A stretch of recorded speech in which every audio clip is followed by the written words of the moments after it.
réaction na ngai ya liboso de kwale pesi ngai pasi na mawa pasi ngai leki na période yo soki na moni motoko la pasteur Roy Bondo révérend nano pasteur Roy Bondo na zone na Bible Philippiens 3 verset 17 à 18 elobi ete soyez mes imitateurs kotala Roy Bondo révérend vraiment azali pena imitateur à Christ toyoka na ba dégâts toyoka na chantage moko toyoka na makambo ya gauche à droite basa na ba scandale on n'a jamais écouté. Il est calme, il fait son travail. Pourquoi vous la cabale moko bo éliminer mutu oyo d'ailleurs homme d'affaires na carte ba faire azuba poisonné. Nanzambe pena besoin laisser poison qu'est-ce qu'il a fait? Et puis bino kaba to de na limité to yebi bino to kotika bino te to kena bino suka soki bosali au moins Deutéronome 28 verset 7 bosali kita ngaba misunze la sam mais ça ba poisonner mbala moko c'est 7 fois 6 fois ba poisonner si ko bozo lukana kati na ngoni oui bibi bezelanga monene papa contre Jésus me devant bateau mais moi je crois que par exemple ba kabal juif ba kotina banzambe mosusu nzambe atika bango te Deutéronome 28 verset 28 Dieu vous envoie l'esprit d'égarement que personne ne peut vous sauver motoko atatu na moni ya bandale kuna lo na moni yo kuna ozako beta makembe ya mona ka botel na babilamba na makambo yo mais guerre ya ozo bundana est à Congo ayebi yango ta mobele ko sila te banité donc ko sila banité mais ba prophète na bini ndenge ni au moins ba voyer ba côté l'évangile dans Zambie bazo mener ba scandale au Romains 17 de lobby si vous m'aimez soki bolingi ngai alobi jamais de fille na limunga na ye jamais de fille na pays francophone nyonso Jésus a trouvé balinga ye te mais tatu je vous réponds Jean 14 et 15 si vous m'aimez gardez mes commandements. Ok.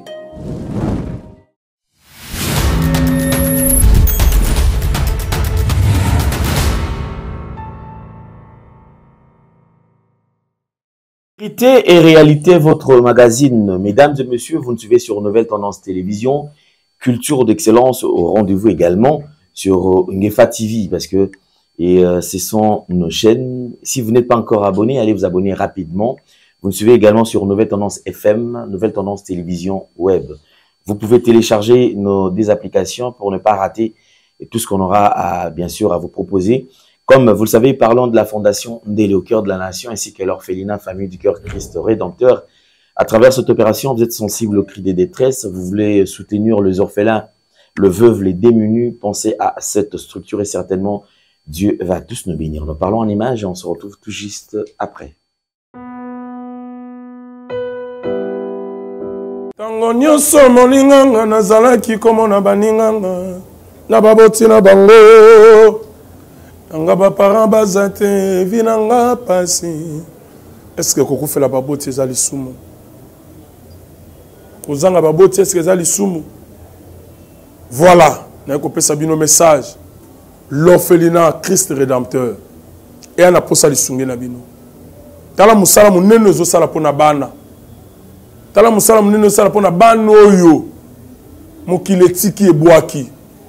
Mais nzamba termine nzelo orphelinat o pona ko encadrer bana oyo. Yaya lisungi na yo to ana ngoposa. 1 euro no to ana ngoposa. Pona mwana moko. Tango mwana moko allié nzambe ya bitike oya permettre ete na nzela no mwana alia akobosa na ote. Voilà message ya l'orphelinat Christ Rédempteur to ana besoin lisungi na bino.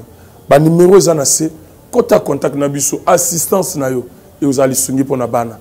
Que le Dieu des orphelins a bénir diama mtu nyoso ja ta likanisa ko sala quelque chose pour sali yango zamba pambola bino. Retour sur ce plateau, c'est un plaisir mesdames et messieurs de recevoir sur ce plateau un éminent serviteur de Dieu, un patriote, un motivateur, un prédicateur de la parole.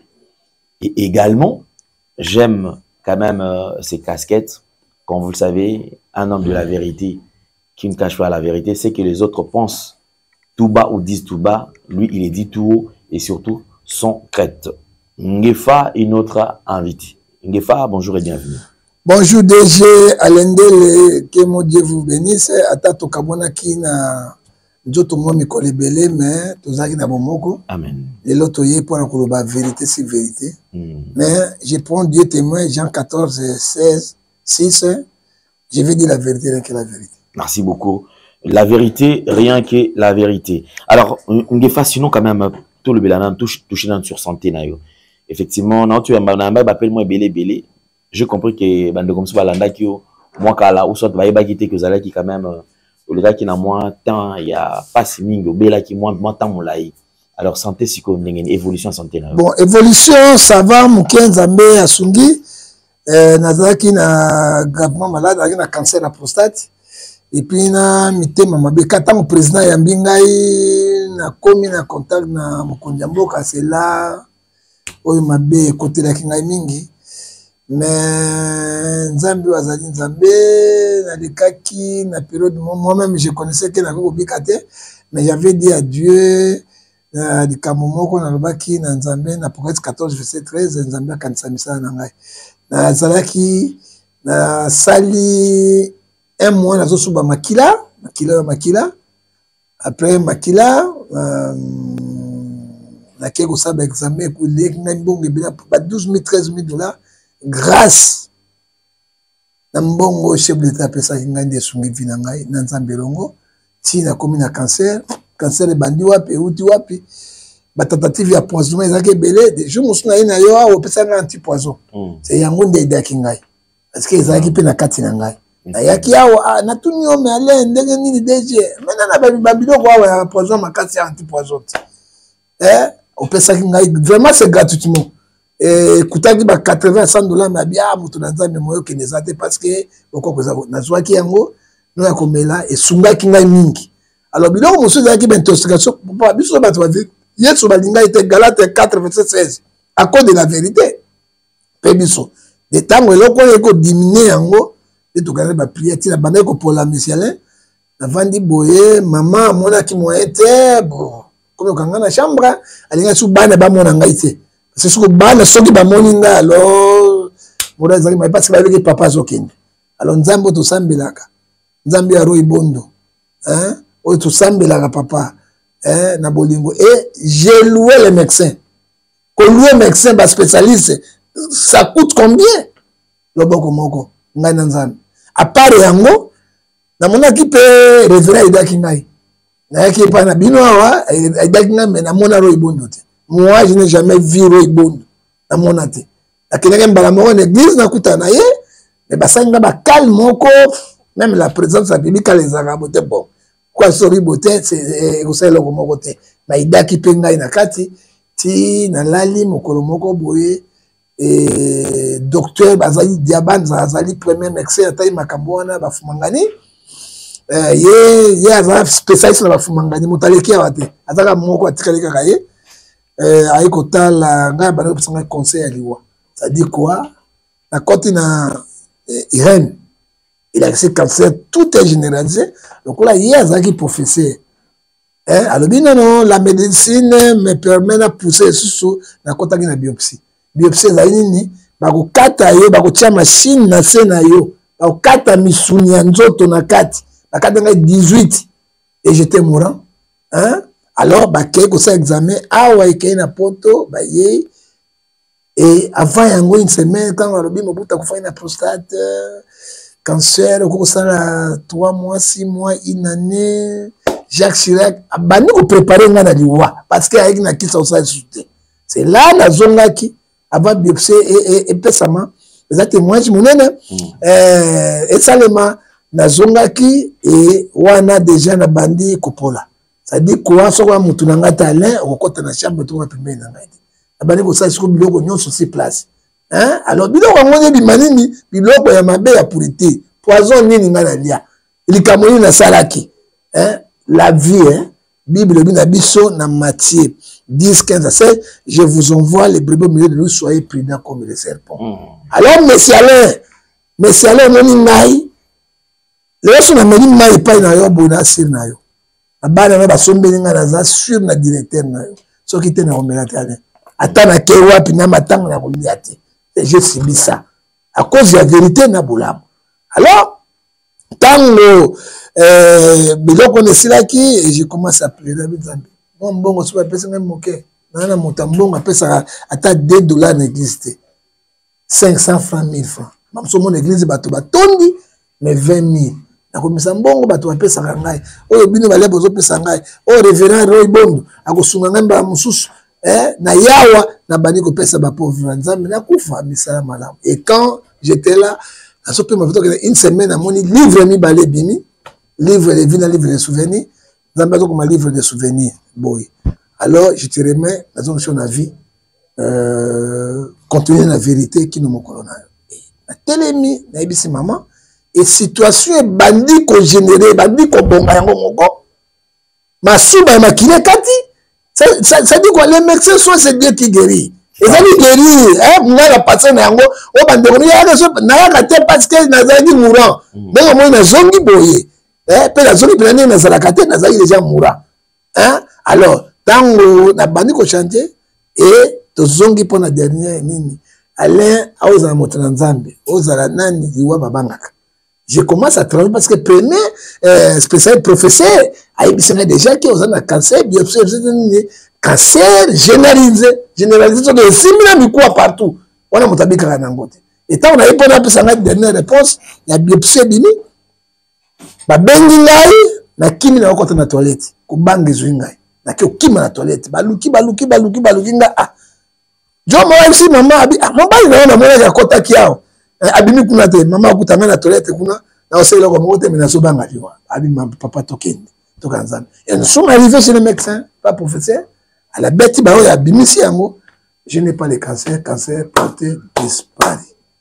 Le morning la vérité pour te émission, tu continues la vérité la vérité et la vérité Amen. Merci beaucoup Ngefa, c'était un plaisir et Yakomo Nayo encore en forme. Alors nous allons aborder quelques points d'actualité. Alors on touche sur une vidéo et commis virale derrière les lots. Vidéo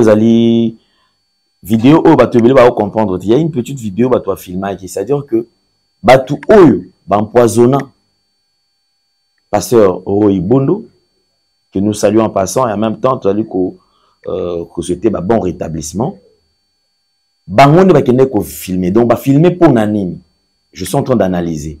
Donc après avoir empoisonné Moutou plus de 6 fois, babanda ko s'attendre que na période de silence, ba to mona ki non l'activité za la quitter, bazo mona bangote et tout comme ça. Pour eux, ils s'attendaient que bakoyoka Moutou akufi. Et le là, c'est un homme qui ne parle pas. À ça, là, va débattre. Les gens savaient que non, tu es lobby, tu là, tu l'as mis que non, pasteur Roy Azate Akofi. Alors que Nzambe, babosani que Nzambe, les moutons kolo souffle. Donc, ce qui a décidé, on a dit ok. Tant que mon siko a télémis à autres prêcher, baké ko filmer. Parce qu'effectivement, l'homme de Dieu ne voulait même pas que Batoubaïba, que Azo qui attaque, il y a le Lenguana, il voulait tout simplement attirer en confiance sans Zambenae, Azo bon de la Hollande traitement, ti akobika. Mais baeko filmer yango, baeko vulgarisant et comme ici viral. Donc, il y a un bakeno, ba publier ce que le col a raté. Ba moni liwate, si tu filmer, to panza yango, ba ça va pas créer une spéculation moko autour ya image wana. Vous avez échoué lamentablement parce que Jésus-Christ de Nazareth, il est vivant et il est ressuscité. Akoufa, assez quoi? Les lots, Tokoki ko expérimenter grandeur et bonté dans Zambé. Alors cette image, on va rejeter quand même un coup d'œil sur ça et on revient tout juste après. Merci beaucoup, vous avez suivi. En tout cas, Bandekotou o bazali ko soutenir pasteur Roy Bondo dans la prière. Que Dieu vous bénisse abondamment. Et Bandeko bazali ko soutenir et en tout cas tout continuer boy dans le sambo. Prophète Ngefa Aza Awa.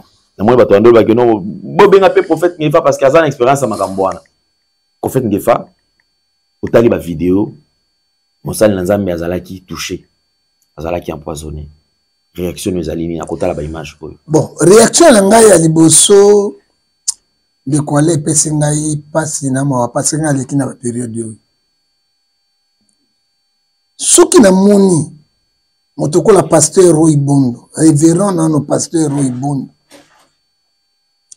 na zone na Bible Philippiens 3 verset 17 à 18 et le bien était soyez mes imitateurs kotala Roy Bondo révérend vraiment azali pena imitateur à Christ toyoka na ba dégâts toyoka na chantage moko toyoka na makambo ya gauche à droite basa na ba scandale on n'a jamais écouté il est calme il fait son travail omoni ndeko ale bon alende le protocole de lokoyo Matthieu 10 35 à 35 l'homme aura l'ennemi déjà sa maison ce qui pasteur Roy Bondo révérend azaki na bolingo ya batoté et puis mosala na Nzambe te akosibiri biloko te parce que un toujours koloba boye révérend Roy Bondo soki oyebi boponga na mona ete nakendaki mokolo moko nanokutana na ye na église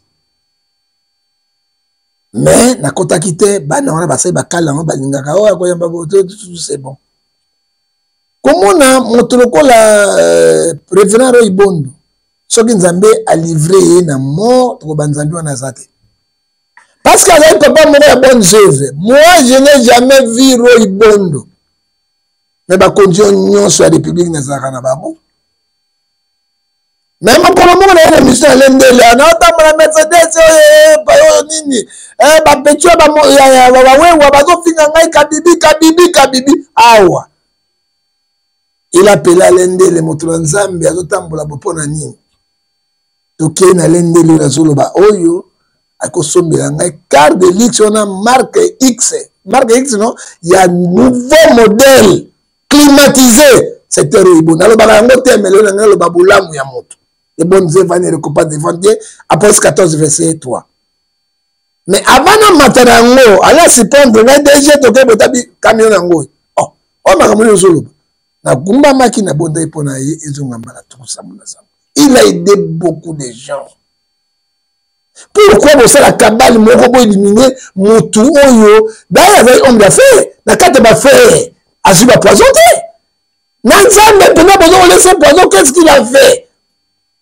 et puis bino kaba to de utina limité to yebi bino to kotika bino te to kena bino suka soki bosali au moins Deutéronome 28 verset 7 bosali kita ngaba misunzi la sam mais ça ba poisonner mbala moko te c'est 7 fois 6 fois ba poisonner si ko bozo lukana kati na ngoni na pesa verset biblique peut na continuer révérend et là de sala te ton Dieu il est vivant misala na yo ekobikisa moi je suis pas riche mais tant on a comment qui kopola kokufa Nzambe la sala livre de souvenirs azongisinga na vie pe akozongisa na vie là on a zo le balayo parce que je suis vrai je suis pas faux prophète je suis pas macroniste je suis vrai Bible lobi na kati ya Marc 16 tokotanga yango na kati ya 18 ils saisiront le serpent ils boiveront quelques breuvages mortels. Il ne fera point du mal. Il ne posera la main au malade, malade sera guéri. On les poison. D'abord, on sent à l'autre côté. Parce que vous allez innocent. Allez, déjà poison, si Maramoto a bondoki, ou est moutarde coupable. Parce que Proverbe, le 19 verset 2, comme il rendait son vol, la malédiction sans cause ni sans effet. Si quoi est là, on n'y bino bato alimité, bon ça là, bon maré bon. Nakotombuka. Et comme ça, la guerre sera spirituelle, sera monde populaire, c'est le monde de femmes qui parle. Hein? Asa dit mon soussou taba imboko awa. Nazo le awa. Ah, ma pasteur, ma escroc, ma miyibi, ma détruit, ma république, ma belé. Mais tu as sauvé à ta quête. Ah, Dans le balai côté, le reste de commune de type, c'est normal. Matthieu 10, 8 à 9, le 20 000 son salaire. Maintenant, la piscine de Nyamoki. Le nom comme c'est Roy Bondo. Je n'ai jamais parlé de ça. C'est à l'homme de son nom tout calé. C'est lui, il est là. Hein? Moi, je suis venu de mon salaire qui a au salaire qui n'y. Et là, on est venu de mon salaire. Asali Madjabu, apesi ba no misala, abongisi ba famille, bolingi bosanga Roy Bondo nini. A soutenir peu l'église. A soutenir l'église na bino nyonso a soutenir. Bosali ba album ba soutenir bino. Bosali album ba soutenir bino bandoki. Ya pamba pamba. Au moins nous va toucher Roy Bondo. Il faut savoir la guerre sera longue et populaire. Pas de ça le côté. Tala, révérend. Et si qu'on s'allie hein. Maman Myriam comment na leur côté? 1 Jean 4:4 Nzambe ya Roy Bondo aleki bango na nguya. Soka aleki bango na nguya tembe Roy Bondo na vite. 6 fois besoin poisonner asali binoni. Asali ni. Azana na londe te, ami mon sakate, je nazonga le fils, je n'ai jamais vu Roy Bondo. Na somme na mutu ko na tambo na cher et puis nazonga comme ça. Ah, na beni awa nous mbongo ale kende ba pesi ba kamono se bele. Et ce n'est pas moi seul et batonyonso. Ezali mitema mabe bato alimete bana basi bozoya na mibali bokosa l'église na bino boye na mission bo poisson bokosa déjà mais amis de rester mbala sima tokotanga comme na bino la guerre sera longue et populaire na lobi motokula référent Roy Bondo azalo quoi l'icône monument ya église hein. Biloko nyonso asalaka awa et c'est partout dans le monde en Afrique il est apprécié. Abénéficiaka de l'autre côté. Et là on a bénéficiaka nango. Hein? Il y a un homme d'affaires abénéficiaka nango et l'autre côté. Abénéficiaka de l'autre côté. C'est comme moto ya boy. Akende na botique la so d'escroc et ko simbate. Je crois to sali deux filles. Pourquoi jouer tatouage le baki? Mais deux filles abiso Batonio sur l'église, nous devons prier pour Roy Bondo. Et puis poison et conseil l'autre côté, à cause de mon mouvement. Mais ce qui a coupé le lac, mais jamais qui. Mais ça va pas de sous. Bah maintenant ça y va la bille na bille de sous. Non, bango ba ça à l'autre côté, mon sœur na bango ko poisonner, ko bomba ba pasteur, oh il va mourir. Et puis le carabine va pouvoir te. Il est simple comme Jésus, simple comme les lois. À côté politique, à côté de politique, on s'embolote, alors, attends, Nzambe na dikolo à Kondima Yangote, nous vous soutenons dans les prières. Quoi, c'est la base mobimba. L'intercession, 24 heures, c'est 24 heures. Il faut que bon de la passer à la soutenir. Pendant que il y a passé à Roybond. Et quand il peut politique, même les politiciens, tu finances les bon. Ce sont les politiciens. Hein? On va passer à Poloso, Pelengendu, Solombo, Tobobo.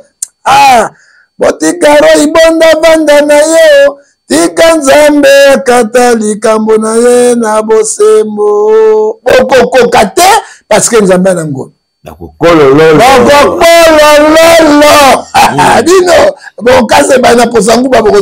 Merci beaucoup Ngefa, merci beaucoup Ngefa. Alors je crois que nous allons prendre le deuxième point. Ezali une vidéo qui est devenue virale également.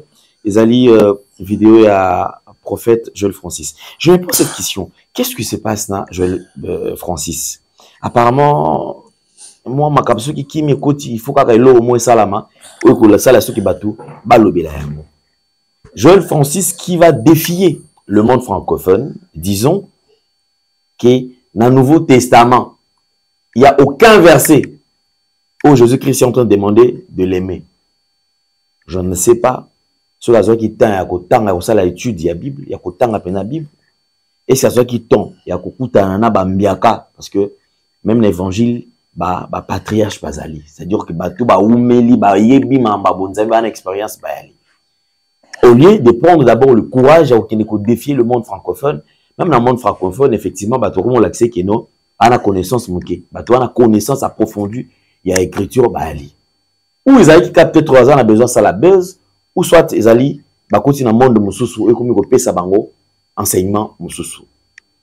Tout là, on a extra vidéo et on revient. J'aimerais vous choquer et choquer la francophonie. Et je veux que tout le monde m'écoute et m'écoute très bien. dans le Nouveau Testament, il n'y a aucun verset où Dieu nous demande de l'aimer.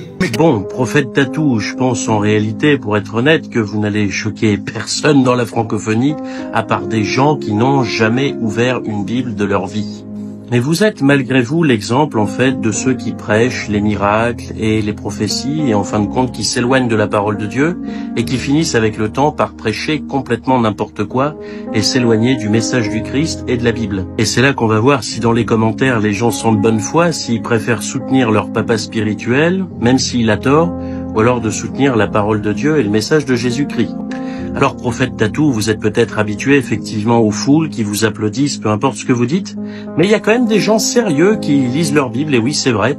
Et du coup, je vais me permettre de vous lire 3 petits passages seulement dans le Nouveau Testament, où il est sujet de l'amour de Dieu, et vous risquez d'être vraiment surpris. Alors, je vous invite, cher prophète, si vous avez une Bible, hein, bien sûr, si vous en avez pas, contactez-moi, je vous en ferai passer une, mais dans l'Évangile selon Jean, chapitre 14, verset 15, il est écrit « Si vous m'aimez, gardez mes commandements. » Oh, quelle nouvelle! Jésus-Christ ici, notre Seigneur et notre Dieu, nous dit de garder ses commandements pour lui montrer qu'on l'aime. Et chose encore plus étrange, prophète, vous allez un petit peu plus loin au verset 21, il est écrit « Celui qui a mes commandements et qui les garde, c'est celui qui m'aime, et celui qui m'aime sera aimé de mon Père, je l'aimerai et je me ferai connaître à lui. » Vous voyez, c'est incroyable de lire le Nouveau Testament. Enfin, Jacques, chapitre 1 au verset 12, « Heureux l'homme qui supporte patiemment la tentation, car après avoir été éprouvé, il recevra la couronne de vie que le Seigneur a promise à ceux qui l'aiment. » Donc effectivement, on doit supporter la tentation pour prouver au Seigneur que l'on aime. Et oui, cher prophète Tatou, aimer Dieu avant tout, c'est pas seulement le dire, c'est surtout le prouver, mettre ça dans ses actions au quotidien, garder sa parole, la lire et l'appliquer tout simplement. Donc je vous conseille de lire la Bible, vous verrez, ça peut vraiment vous être utile. C'est pour ça, mes frères et sœurs, faites bien attention aux enseignements de ces soi-disant prophètes, apôtres et hommes de Dieu. Car regardez comme aujourd'hui, quand on regarde dans la parole de Dieu, qui est une parole qui ne changera jamais, on voit bien que leurs enseignements, ils viennent pas d'ici. Soyez tous bénis par la grâce de notre Seigneur Jésus-Christ. Amen. Ngefa. Ndegwale. Lekinabino.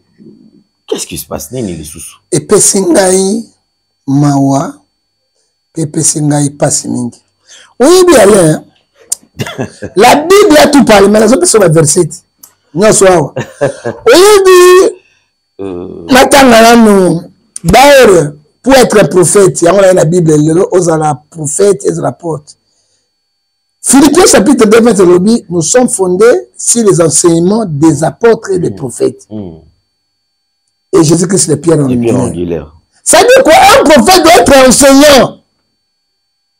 Un prophète doit demander à Dieu de lui donner l'explication spirituelle de bien décortiquer la parole du Seigneur.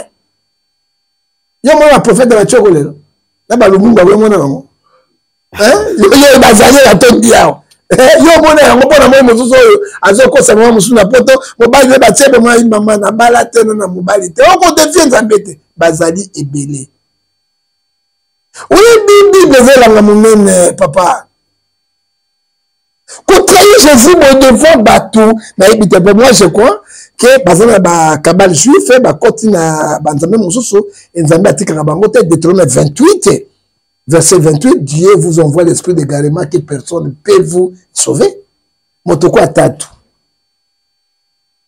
Namoni yabanda le kunalo, namoni yokuno ozako beta makembes, ya mona ka hotel na babila mala makambo yo. Mais guerre ya ozokundana est à Congo, ayebi yango ta mo kolekosila te babila. Ba kolekosila yebalite. Mais ba prophète na bini ndenge ni.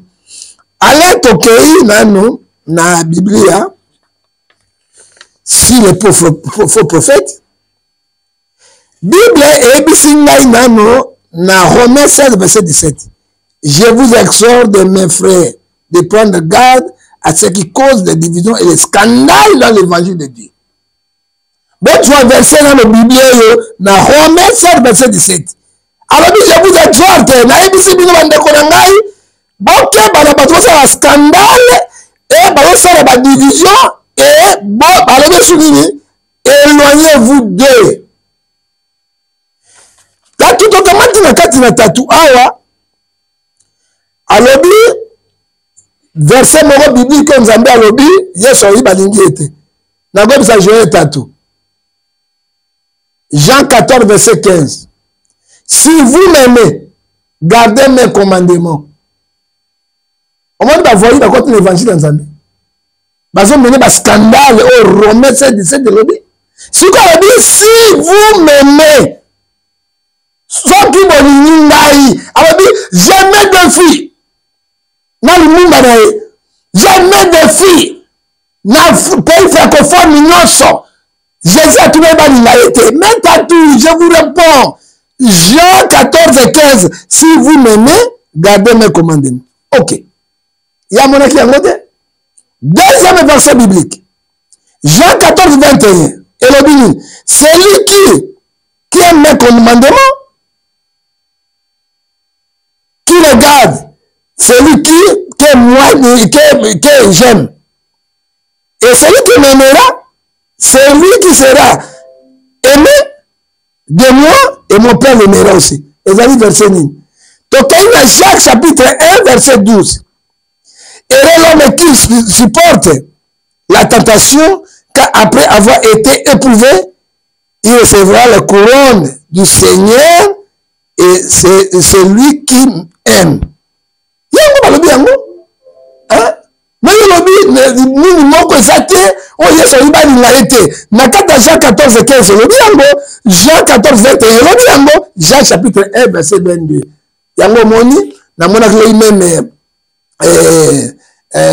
Bishop Kakenza lekaki na epa ya sango après cet verset biblique moko te ça dit quoi les ancienneté te ko ba biblia ezali don Nzambe pesi ici au Congo batala roger baka batala évangile baka bato bakufi batala ngefa ah on a Congo parce que na moni lobi ka 15 ba tout na ye 100 versets bibliques sans sous-bâtiment mais ancien mais sur batula du roger baka loko oyo aliye ko bimisa yango ngefa pe bimisa yango ça dit quoi par Matthieu aibisi biso na 24 verset 11 plusieurs faux prophètes sortiront, il séduira même les élus de Dieu. Ok, banabatouana, peto bengana baon. Et tatouara calme, abimsara bas scandale, et puis personne qui défend l'évangile de Dieu avec les sous-bâtiments bibliques. Il faut prophète. Alors, Gefa, on les allie deuxième vidéo. Troisième vidéo, ils vidéo, ils allie Kolobela. Alliance. Toba accord. Oui. Accord, il y a RDC, na Rwanda, na Washington. Puis accord, il y a Doha, Oitiko Salama, entre RDC, Rwanda, na M23, AFC. Mais chose étonnante, ils allaient, comment on a, l'accord, ils allaient politique. L'accord politique scellé par un groupe de serviteurs de Dieu Baouti, États-Unis, mais sous baza awa, baye mbalamoko inde ba diriger mbalamoko et pas président de la République. Baye si banango, tout le monde on a parlé du peuple bisika festival ezo salama, ba on va saluer prière, si ma prière tout le monde il fallait payer ayoko beta. Tout ça a besoin de comprendre.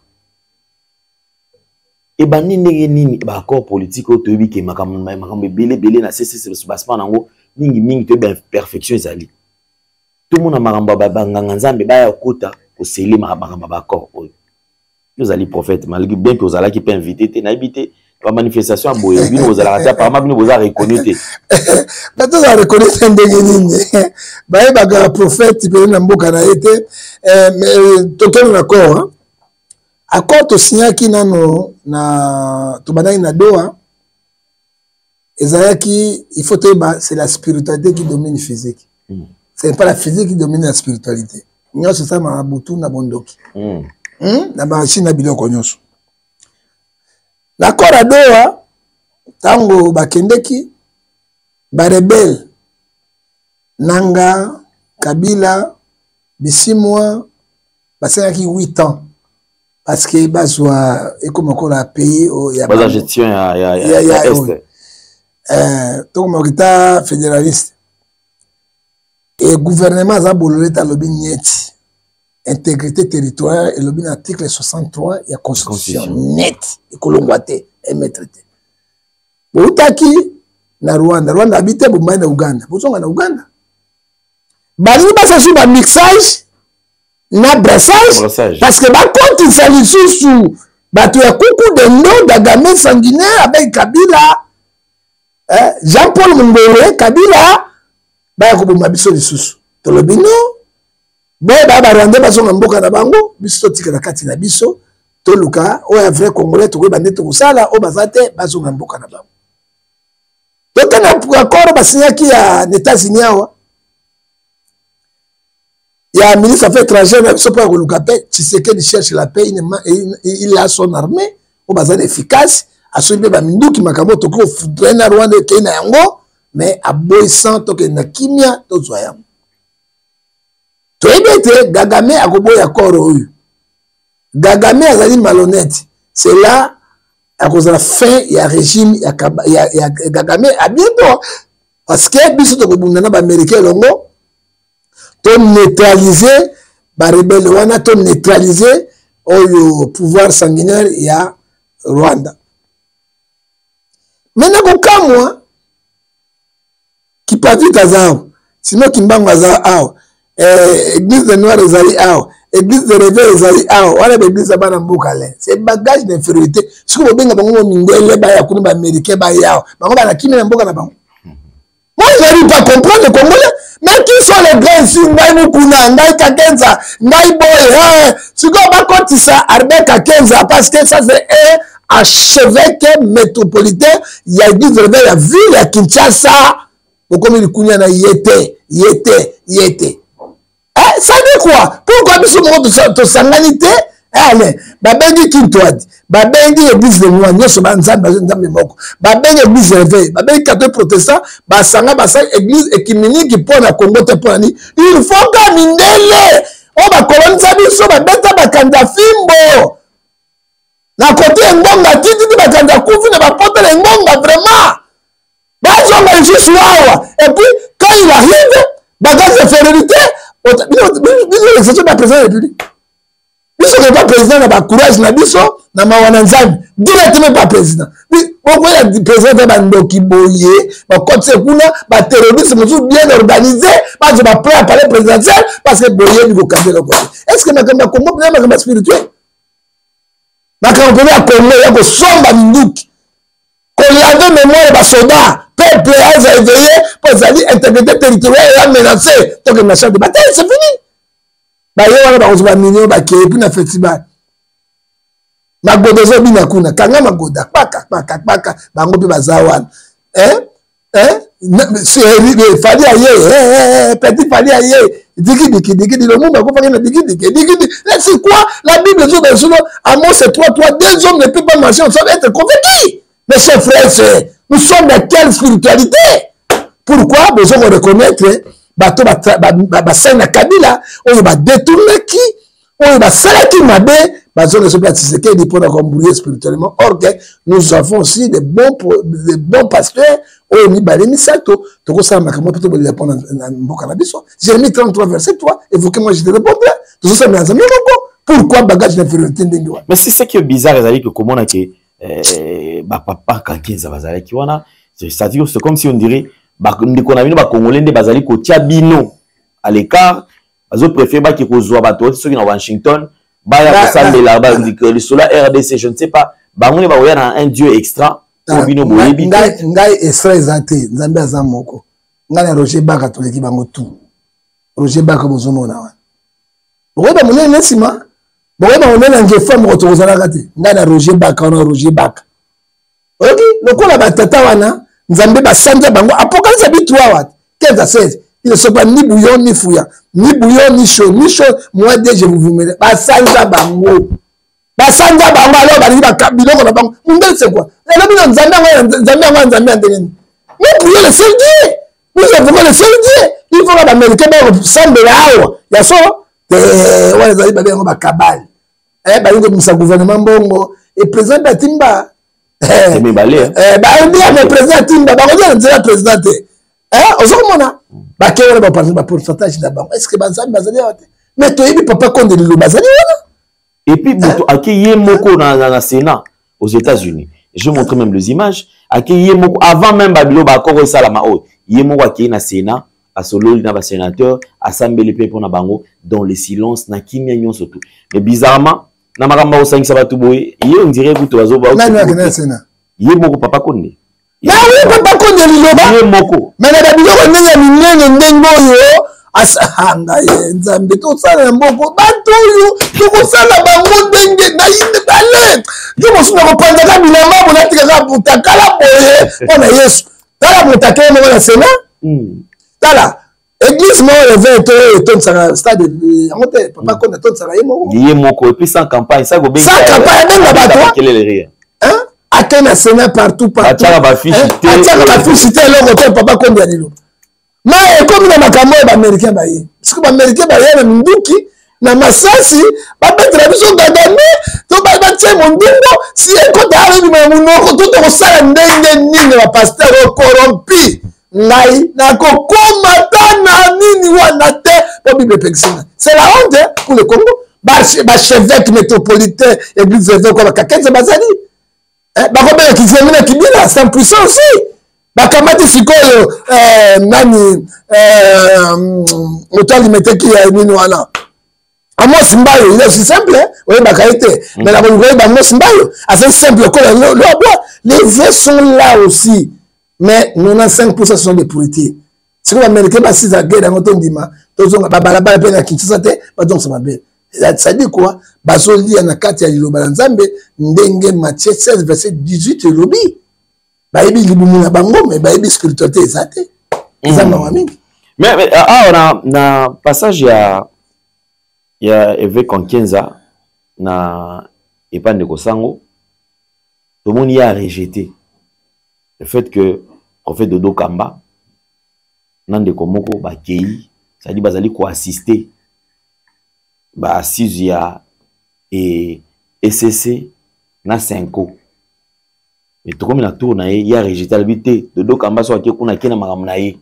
ko la pas ça la qui peut plateforme na ye on a pas quand 15 ans mutabou a rejeté ngo alors bango église de réveil ba yebi makambo wana te même muto ki na prophète Dodo Kamba a kozwa la suspendu sengeli ba suspendre ye ka 15 ans muta ça compris ba le mona soni avait dit la vérité ka 15 ans kamata église ba lubate. L'église appartient à Jésus, hein. Mais oui, il faut vous le dire. Parce qu'on est dictateur. Il peut combattre. Il faut combattre Dodo Kamba, dans le groupe, il a ballé, et j'ai bien ma pièce, étiquette. Il ne décide pas. Il y a une étiquette qui va tirer tout le monde. Et Dodo Kamba, qui est l'église de réveil, Dodo Kamba, il a dit un archevêque. Et puis, il a redonné. Quand c'est en Amérique, à cette théologie de biologie, c'est un docteur de la parole. Parce que ça dit que Kabila après 6 millions de dollars, 10 millions, il y a église de réveil. Mais ma pasteur, ma soutenir ma pauvre, non, pas présent c'est la Bible, il faut Ephésiens 5, verset 11, to commandé de faire bango. Donc, comment on a bango, l'église de réveil, hein? Donc, comment l'église soit sa plateforme, confession religieuse, il y a mon église de réveil, et ça va dire que musique. Na ba rencontre ba tout le monde peut battre ça pendant. Bazali te mais de kamba sala, il y a quelqu'un na nyoso. Il a plus de 30 000 pasteurs. On va se demander, na assisté qui na réunion, il y a de kamba plusieurs fois. Mais la même église de réveil, hein? Moi, je suis venu à 7 ans, moi, 30 ans, je suis venu à 7 ans, je suis venu à papa. Et je reconnais les confessions religieuses. Donc, là, on qui t'a permis de quitter tes amis. Mais dès que tu as 15 ans, kaka, donc, on a quoi par ma caméra? Kaka, bien beaucoup, bazali, kaka, na makambo, bien, qui est 15 ans? 15 ans, et puis, il y a un temps donné, alors, commandé, église de réveil, c'est papa Nani. C'est Nani. Je peux m'appeler. Papa m'a appelé à prier à soutenir les autres lenga ouais pour moi. Mais si vous m'avez pendant aux arbres, il y a soutenir Nakayo, vous avez une élection, Quand est-ce que vous avez le pouvoir? Quand est-ce que vous avez l'esprit au corps à son Kafuta? Hein? N'a pas rien. Ce qui vous benga qui Roger Baka, dans les tamboyos, où il y a prophète Tatou. Hein? Et pas ya Sambo. Vous n'avez pas yoka. Autant d'esprit. Quand est-ce que sans même verset biblique. Un archevêque sans même verset biblique. C'est comme si on a un ordinateur condamné. Ayébité, soit ayébité à Goloba. Ayébité, quelqu'un n'a été, il faut dire la vérité. Ayébité, Jean 16, Jean 3, verset 16, 4 Dieu aimait le monde. Ayébité, verset 1. Après, parce qu'il n'a rien défendu, n'a pas su le verset. Oh, bah, ça va, Dieu, ça va, bon, Nanga. Bon, Nanga, n'a pas su le verset. Pas qu'on a vérifié. Hein? Alors, c'est l'église de réveil, parce que l'église de réveil, et que n'est pas là, Dodo Kamba, Otobengi, archevêque métropolitain, il y a vu la Kinshasa. Parce que l'église réveille, et que n'est pas coulé la nyonso. Bango batikala wana, batikala polele, batikala wana bato a poloso, ba me kine bango ba bravo, ba kakenza. Mina muna bato, muna yeso baka, ba zelo namba sanza bango Galate 6 verset 3. Si quelqu'un passe quelque chose, il s'abuse de lui mettre au bango. Nous ne sommes pas là. Hein? On va soutenir les valeurs. Valeurs, non? Bateau a béni de Dokamba pour assister dans la réunion des gouvernement. Ce n'est pas eux. Pour la bango, que Dokamba est ennemi de bango. Pourquoi Dokamba est ennemi de bango? Dodo Kamba boya qui homosexuel et contre l'église de réveil. Si on trompe pas les États-Unis d'Amérique, si on va te tromper. Hein? Dodo Kamba boya qui colloquie sauvage, donc ba science na bango bazo kende oyo judaïsme bazo kende kabale juif bazo kende contre l'église. C'était la mort de Dokamba. On pourrait assassiner de Dokamba. Arrêter la poison combien? Arrêter la poison combien de Dokamba? Avec encore la pierre de chauffement na bango, mais celui qui reste avec la puissance de Saint-Esprit, de Christ de réveil, hein? On a simbi au continent, c'est de Dokamba. Ngefa, dans la vidéo, moro prophète mort le biba prophète bazali tout autour il y a présent de la République et sengil va senga pardon. Ba senga pardon. Pourquoi ba senga pardon? C'est parce que ba mon akate. Mais Moussa na bango koko sera chef de l'État. Dieu m'a dit, Dieu m'a dit, Dieu m'a dit. Il est temps de se repentir. Ba senga pardon. Pe batika. Ba oyo ba ne lo kwanzambe. Orienté président de la République. Yosa, vous partagez même. Oui, nous partagé parce que au moni, le Kamba comme prophète, nous sommes d'accord na yo, tous autres sont pas kondiamboka te. Parce qu'on va ne pas mon kondiamboka, il faut tous ala. Baninga pe baninga ba poussa. Baninga ba poussa na pembenité. On doit aider le président. Ngai, je jure, les chefs est là. Donc on te un chef na bureau ovale naïe. On était 3 personnes. Moi, le chef d'État, avec chargé de mission, je l'ai dit 4 vérités dans mon kondiamboka. Boye. Et le chef m'a répondu, je sais le prophète. J'ai dit la vérité, ça a été un zambado, ça fait 50 ans, non? Dans le dit, chef, vous êtes bon, votre entourage est mauvais, très mauvais. D'aller battre le col là, bâti, oui. Babimiwa. Général Asimaki, maison militaire, Babimiwa. Combien de généraux Babimiwa? Major, capitaine ne peut pas assassiner le président de la République, combien? N'a pas le président lobby. Besoin de Sabiso, na proverbe 33. Somme 33, verset 12 à 16. Ce n'est pas une grande armée qui sauve les rois. C'est Dieu. Et Bible, c'est sur la Somme 27, verset 3. Si quelqu'un se protège, c'est que te protège, en fait, tout le monde est le roi. Basungaka si mokondiamboka te. Et koko mokondiamboka azali trop chrétien, bolingo tonda ye, na yebite. Mais bato wani finiront mal. Parce que bato basedwa ki de Kabila akoma la lengembo. Et pungu. Ce sont les mêmes pasteurs. Hein? Ce sont les mêmes wana au bazongo président Tshisekedi et aussi Mbaïsoute. Alors, même le président Tokuta Inaïboïté, mais il nous suit. Alandaka yo, alandaka ngefa, les tsolo baboué. Et là, on a président de la République. Oh, toujours le bazo au Kamo. afungola misu na ye, a se débarrasser na bakankere nyonso bapembeni na ye. Hein? Ce qui dit de l'escalade à tête de Yesu, 12 apôtres, bakoteka ye te. Hein? Il ne dit rien au président. Kaka, Nzambe azobatela yo, lever tout cela, non. Ce qui est le toujours continuer na yango. Président de Barcelone na bango te, a checké mosusu bako sunga ye. Ce qui doit être pas si bien. Prophète, tu es d'accord parce que nous sommes spirituel, mais ils ne disent pas la vérité au chef. Merci beaucoup, Ngefa. On va chuter. Alors, émission Sukil Lango Awa. Nangi na yeba quand même avis na yo. Ngefa so zotala avec Mukuna. Oh, hier, autrefois, abandai ko encourager. Azo ça va to balinga Kabila. Moi on balo Kabila. C'est un homme exceptionnel. Monambalo Kabila, Tobé Télé Maboko. Effectivement, il a utilisé même cher pour Aloba. La lettre saint. Tout le monde n'a qu'à bureau nae, Libala nae, tout le monde ni Bazaki soutenu par couple présidentiel à l'époque. Kabila, moi c'est ami Baléwana. Moi c'est ami Baléwana, on a le protocole. Oui. Tout le monde ni a sali équipe Renaissance, PPRD. Kabila, ils ont mis les moyens pour qu'il... Kabila, c'est moyen. Mon colonel, c'est Kabila. Oui. Renaissance, c'est Kabila. Mais tout là, tout la mouki, aujourd'hui, avec Mouko Nazo Chabiso qui Kabila za Rwandais, Aza Motumabe, d'ailleurs, quand tu as dirigé Mboka Ote, Azo ko reconnaître réalité. Changement oyo brisque oyo ngefa. Yozo mona onde. Moni na vie, Bible le binangai, Matthieu 10, 40 à 42. Moto appelle sur ta main ya pamba, il faut la reconnaissance. Allez. Moi, je suis reconnaissant de toi, tout ce qui me au salinga eti nani lango. Mais eboyi 1 Jean chapitre 3 verset 12, Judas d'Iscariote. Je peux vous donner l'exemple aujourd'hui. Parce que tout batili Kabila te. Kimbuta na Kabila. Hein?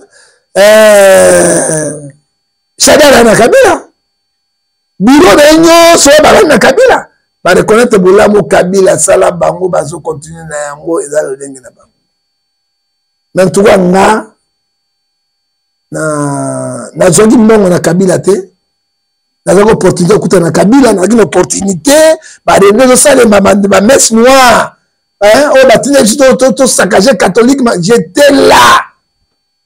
Mbongo sopani na moni kimbuta zo contre ba sac ya ba dollars pour auto na banque moko. Azubazo Kabila ba passer un homme politique. Moi, je n'ai pas eu ça. Non, non, non. Kabila, c'est un Rwandais. Je ne peux pas manger. Bon, on a eu, Lola, proverbe 15, verset 13. C'est pour ça que la période de Kabila, j'étais toujours pauvre. Et bon, on a circulé. Hein? Et l'on commence à y Nzambi. Oui, na yotikala, oui, non, na yotikala, non. Kabila. Oh, tu peux dire, non, c'est vraiment la vie, hein? Ça m'a quitté, ah, tatou. Boubeti la Kabila, Kabila, ça dit quoi? Moi, je ne peux pas trahir mon président Tshisekedi. Grâce à lui que je suis aujourd'hui, c'est que je suis. Dans le salaire monté. Hein? Et puis, on avait des pères, des mères. Oui, il faut faire ça dans un. Il y a un bagage avec Mukuna. Bon, bah, il y a Kabila, lobby. Par contre, tu vas pas Tshisekedi. C'est sur le même. Hein? Oh,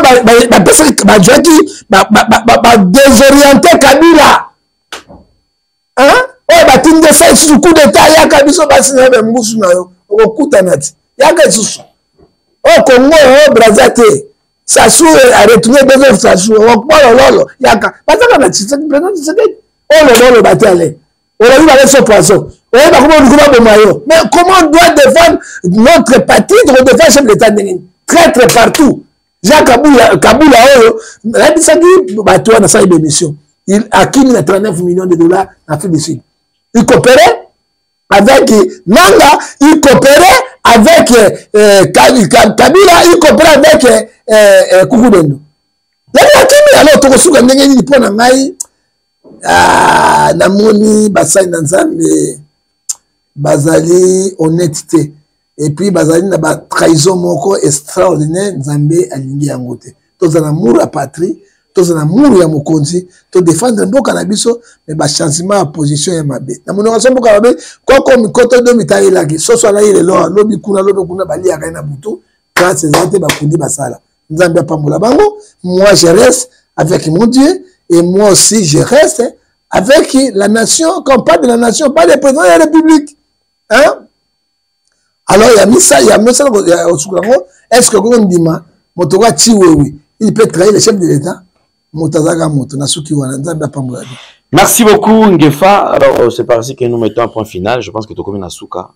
Tu as pu s'emboter bali. La personne mbote kaka na bonne guérison na pasteur Roy Bombe Sikazali. Papa Robangate. Prière ça la misala. Bonne œuvre et récompense devant Dieu. Zalaka ndimona kotika pe ata salemi hein. Kotika te no sa misala de continuer ko sa misala no malamu ya mo de bikisio et c'est le seul Dieu qui va te protéger. Bino bato alimenter. To yebi bino badresse makamona bino tuna poison de boya kinango. Soki bo continuer yango. Hein? Nzambo yanga na République et ko frapper bino pe boko kufa mabe. Merci beaucoup. Alors c'est par ici que nous mettons un point final. Merci à Rémi qui était également à la prise de vue. Merci à Gédéon Loaé, merci à Jordan Panzo. Alors on se retrouve très prochainement. Portez-vous bien. Bye bye. Au revoir.